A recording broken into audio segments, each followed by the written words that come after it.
Assalamualaikum Sampurasun patepang di sareng Bapa dina materi pangajaran bahasa Sunda. Urang lajengkeun materi anu kamari nyaeta teks deskripsi ngeunaan kampung adat Sunda.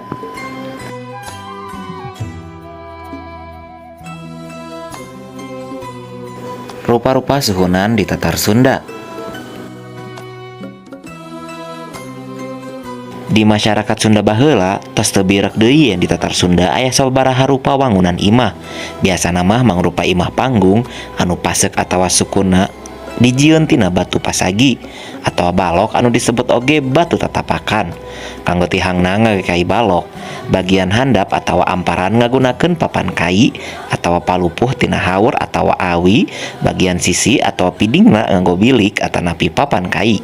Anu ngabedakeun dina sewang-sewangan eta wangunan nyaeta bagian luhur suhunan, rupa-rupa suhunan anu dimaksud di antawisna. Anu kahiji jula ngapak nyaeta rupa wangunan imah anu suhunan bagian kencatur katuhuna rada rubah kagigir. Aya oge anu nyebutkeun make sorondoy. Upami ditinggal ti palih payun sapertos manuk julang anu nuju hiber tur meberkeun jangjangna. Mangga ieu contona. Rugi kacida pisan hiji tokoh dongeng tangkuban parahu. Anu kadua parahu kumureb nyaeta rupa wangunan anu suhunan siga parahu anu nangkub. Suhunan parahu kumureb kiwari mah disebatna atap perisai. Mangga ieu contoh gambarna. Di bejaan kekejuli dasar anak nu bedego. Anu katilu badak heuai nyaeta rupa wangunan sapertos saung teu nganggo wuwung sambungan, suhunan atawa hateup payun sareng pengker. Upami ditinggal sapertos badak anu nuju heuai. Mudak-mudak dayang sumbi yakin eta. Anu kaopat jolopong nyaeta rupa wangunan anu suhunanana manjang sering disebut oge suhunan panjang atawa gagajahan. Suhunan jolopong dianggo atawa digunakeun oge di kampung Pulo Garut.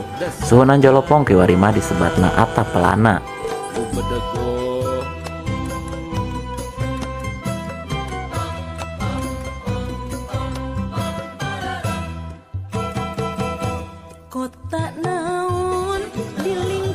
Anu kalima capit gunting nyaeta rupa wangunan imah anu dina tungtung payun tur pengker suhunan nganggo kai atanapi awi anu dipasangkeunna nyilang di bagian luhurna sapertos gunting.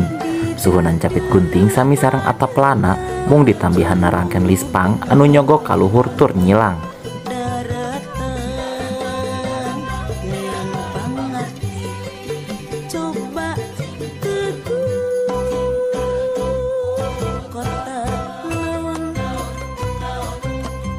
Anu kagenep tagog anjing nyaeta rupa wangunan anu persis sareng rupa badak heuai mung aya sambungan ka payun tur turun sakedik.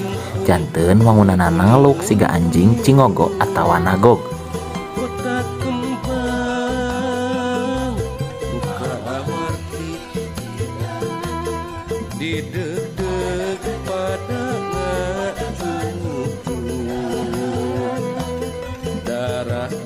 Hatur nuhun kana perhatosanana.